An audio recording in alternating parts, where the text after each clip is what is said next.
अफवाह फैलाई जा रही है, उनको रहा किया जा रहा है, तड़खाया जा रहा है। बानी पीटीआई को ये समझाया जा रहा है ठंडे रहो, ज्यादा गड़बड़ नहीं करो, तुम्हें रिलीफ मिल जाएगा। अगर अंडरस्टैंडिंग हो गई है तो ये पाकिस्तान में कुछ भी हो सकता है और नजम सेठी की चिड़िया जो है वो किसी भी रोशनदान में बैठ सकती है। तहरीक इंसाफ की फाइनल कॉल की नाकामी के बाद अब हुकूमत और तहरीक इंसाफ के दरमियान न सिर्फ लफ्जी जंग है जो कि जारी है, ग्रैंड ऑपरेशन को लेकर पीटीआई की जानिब से सिक्योरिटी इदारों पर बहुत से इल्जामात आयद किए जा रहे हैं, जबकि हुकूमत इदारों का भरपूर दिफा कर रही है और साथ ही गिरफ्तार शरपसंदों के चश्मकुशा इंकशाफात मीडिया के सामने पेश करने का सिलसिला जारी है।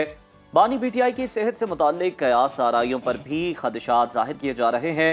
सोशल मीडिया पर यह अफवाहें फैलाई जा रही हैं कि बानी पीटीआई को अडयाला जेल से कहीं और मुंतकिल किया जा रहा है और उनकी जान को खतरा है।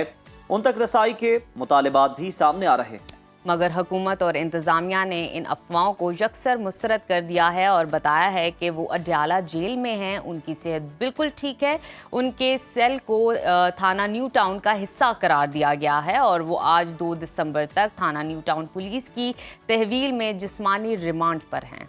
अफवाहों और प्रोपेगेंडे के दौरान सीनियर सहाफ़ी नजम सेठी की जानिब से एक बड़ा दावा सामने आया है जो कि सोशल मीडिया पर गर्दिश कर रहा है। इस वक्त उन्होंने दावा यह किया कि बैकडोर राब्तों के बाद अहम और बड़े फैसले कर लिए गए हैं। ये भी कहते हैं कि जल्द बानी पीटीआई को रिलीफ मिलना शुरू हो जाएगा। एक एक करके उन्हें तमाम मुकदमात में जमानत मिल जाएगी और तकरीबन 3 माह के अरसे में उन्हें रिहा कर दिया जाएगा। नजम सेठी ने यह भी दावा किया है कि बानी पीटीआई धरने और एहतजाज को छोड़कर पार्लियामेंट में आकर सियासत करेंगे और वो इदारों के खिलाफ कोई बात नहीं करेंगे। दोनों फरीकैन लचक का मुजाहिरा करते हुए एक एक कदम पीछे हटेंगे। मुज़ाकरात का नया अमल शुरू होगा और कबल अज़ वक्त इलेक्शन पर भी गौर किया जाएगा। और इसी तमाम सूरत हाल पर बात करने के लिए इस वक्त हमारे साथ मौजूद हैं सीनियर तज्ज़ियाकार सजाद मीर साहब। सजाद साहब, बहुत शुक्रिया आपके वक्त का। नजम सेठी साहब ने बानी पीटीआई की रिहाई से मुतल्लिक बड़ा दावा किया है। क्या आपको लगता है कि अगले 3 माह में बानी पीटीआई रिहा हो सकेंगे? असल में बहुत से दावे होते रहे हैं। एक दावा तो ये था कि वो नवंबर में रहा हो रहे हैं और ये दावा करने वाले बड़े अहम और बड़े ऐसे लोग थे जिनका ताल्लुक बानी पीटीआई से भी था, हुकूमत से था और उन अदालत से भी था जो उनको रहा कर सकते हैं, लेकिन वो नहीं हुआ। वो वक्त गुजर गया। अब 3 महीने में क्या होता है क्या नहीं होता ये तो आने वाला वक्त बताएगा। फिलहाल तो मैं इसको ऐसे ले रहा हूँ कि ये फिर अफवाह फैलाई जा रही है, उनको रहा किया जा रहा है, तड़खाया जा रहा है, मामले को आगे बढ़ाया जा रहा है और बानी पीटीआई को ये समझाया जा रहा है कि ठंडे रहो, ज़्यादा गड़बड़ नहीं करो, तुम्हें रिलीफ मिल जाएगा। रहा होंगे तो किन शराइत पे होंगे, क्यों कर होंगे, कैसे होंगे, क्या वो कुछ शराइत मान लेंगे, ये मैं कुछ कह नहीं सकता। जैसा उनका मजाज है, जैसी इस वक्त उनकी सियासत है, सियासत विद इन्वर्टेड कॉमा, उसमें इस वक्त नजर नहीं आता। और जो उनका क्लैश है वो हुकूमत से तो है नहीं कि कोई अंडरस्टैंडिंग हो जाएगी, बात बन जाएगी, वो आगे बढ़ जाएंगे।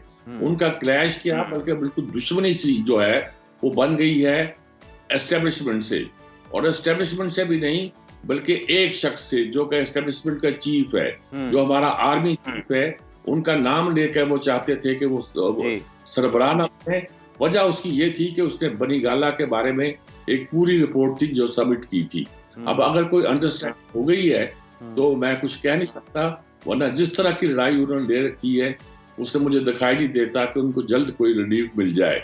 अगर अंडरस्टैंडिंग हो गई है तो ये पाकिस्तान में कुछ भी हो सकता है और नजम सेठी की चिड़िया जो है वो किसी भी रोशनदान में बैठ सकती है। हो सकता है कि अभी तक वो उसी रोशनदान में बैठी हो जो माजी में उनको कुछ अंदर की खबरें देती रही हो, और अंदर का सारा सीन तो बदल चुका है। अब अंदर ना जबान पार्क है ना कोई और है। बिल्कुल ठीक। सजाद साहब, जरा ये भी बताइएगा कि अगर हुकूमत और पीटीआई में कोई बामानी मुज़ाकरात हो जाते हैं तो क्या आपको लगता है कि हुकूमत कबल अज़ वक्त इलेक्शन के लिए तैयार हो जाएगी, मान जाएगी? क्यों तैयार होगी साहब? अगर तैयार होना होता तो 5 साल क्यों आर्मी चीफ को दिए जाते? अगर ये मसला पैदा होना होता तो 1.5 साल के बाद, 2 साल के बाद मसला पैदा होना होता और उससे पहले साल करना होते तो कर लिए जाते। 5 साल देने का मतलब है कि अभी देखो 5 साल तक ना हम जा रहे हैं ना इस हुकूमत को जाने देंगे। यही बंदोबस्त चलेगा। अगर तुम्हें यही बंदोबस्त कबूल है तो बैठो, और ठीक है, जिस तरह के हालात चलते हैं उस तरह हालात के साथ रहो। लेकिन एक सारे तज्जिए हैं जी, लेकिन इस तज्जिए में जो बात समझ आती है, जी जो मजाज एस्टेब्लिशमेंट का हुआ करता है और जो सूरत हाल इमरान ने अपने लिए पैदा कर दी है इस वक्त, उसमें कोई बात नजर नहीं आती कि उनको कोई ऑफर की जाएगी। अच्छा। लेकिन हो सकता है उनको, जिसे कहते हैं ना पंजाबी में लारा लप्पा लगाना, तो लारा लप्पा लगा तो आगे तो सजाद साहब, आपको लगता है कि वो मतलब सियासत को इतना नहीं समझते कि वो आसानी से लारो लप्पो में आ जाएंगे? नहीं, लारा लप्पा में नहीं आएगा। उनके पास ऑप्शन क्या है? उनके पास ऑप्शन जो 24 जुलाई था, जो 26 जुलाई तक चला, उस ऑप्शन में क्या मिला? ये फाइनल कॉल थी ना। जी नवंबर फाइनल कॉल कहते हैं लोग आ जाएंगे कि उसके जोर पर वो उनको रहा कर दिया जाएगा, उनको उनका मैंडेट वापस कर दिया जाएगा, वो दोबारा हुक्मरान बन जाएंगे। ये ऐसे था ना जब उन्होंने पिंडी का मुजाहरा किया कि मैं इतने लाख लोगों का मुजाहरा करूंगा कि हुकूमत को झुकना पड़ेगा, भागना पड़ेगा। मतलब ये कि आर्मी चीफ की तकर्री जो हुकूमत करना चाहती है वो नहीं कर पाएगी, वो नहीं हुआ। आखिर उनको अपनी शिकस्त तस्लीम करना पड़ी। मुझे अब भी लगता है कि उन्हें अपनी शिकस्त तस्लीम करना पड़ेगी और आर्मी या एस्टेब्लिशमेंट या जो लफ्ज भी इस्तेमाल करना चाहे वो उनको झुकाकर ही दम देगी। बिल्कुल ठीक।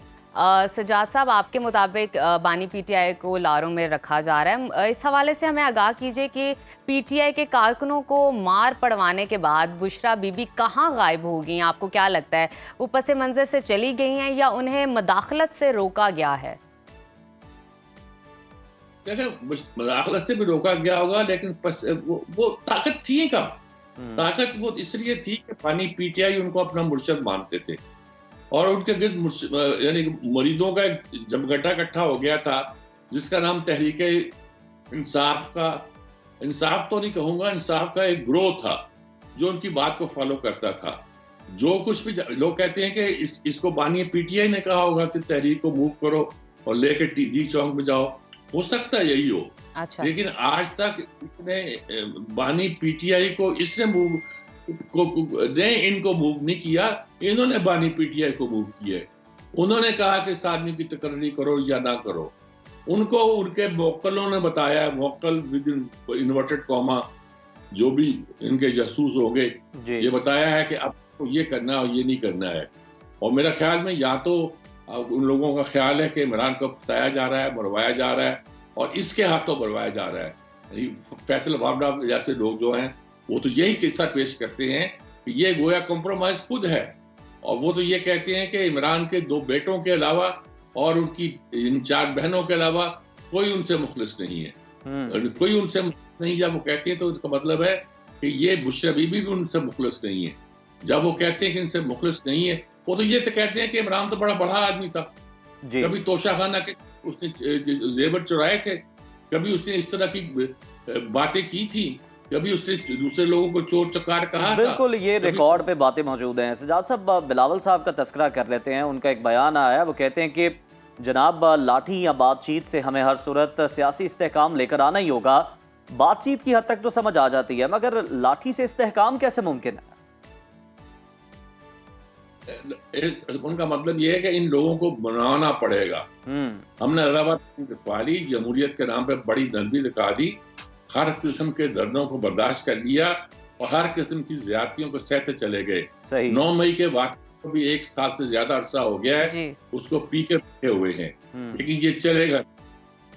वो कानून की जबान कह लीजिए, ताकत की जबान कह लीजिए, इस वक्त कानून की जबान ताकत की जबान बनी हुई है, हमें वो इस्तेमाल करना पड़ेगी। ये अलग बात है कि कानून को नाफिज करने वाले जो थे वो ताकत की जबान के मुखालिफ आके खड़े हो गए थे और इसने एक ऐसी सूरत पैदा कर दी थी इस मुल्क में, जिसने इस वक्त सारी जुडिशरी को हिला के रख दिया है। ऐसी कानून साजी हुई है कि हमारा सारा निज़ाम जो है वो तलपट होकर रह गया है और जाने कब तक वो किसी एक दब पे आगे बढ़ने की पोजीशन में आ जाए। लेकिन इस वक्त तो ये यूं लगता है कि जैसे हुकूमत ने जुडिशरी को नहीं दबाया, बल्कि जुडिशरी ने अपने आप को ऐसी सूरत में ला खड़ा किया था कि हुकूमत के पास या एस्टेब्लिशमेंट के पास और कोई चाराकार नहीं था वो जुडिशरी को एक खास कोने पर ला खड़ा करे।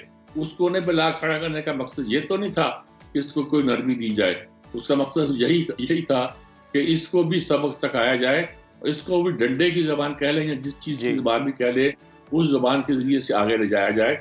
और डंडे की ज़बान यही है कि इंसाफ की जो वो ज़बान, अगर 9 मई की में इंसाफ का इस्तेमाल किया जाए तो कौन सी जी। ज़बान होगी? डंडे की ज़बान होगी ना जी वो। बिल्कुल। वो और कोई प्यार की ज़बान तो नहीं होगी ना जी। अगर आप बिल्कुल इंसाफ बिल्कुल करना ठीक है सजाद साहब, आपने बड़ा बेहतरीन तज्जिया दिया और आपके तज्जिए में ये मतलब जो बिलावल स्टेटमेंट है ये भी क्लियर हो गई कि वो कहना क्या चाह रहे थे, समझाना क्या चाह रहे थे।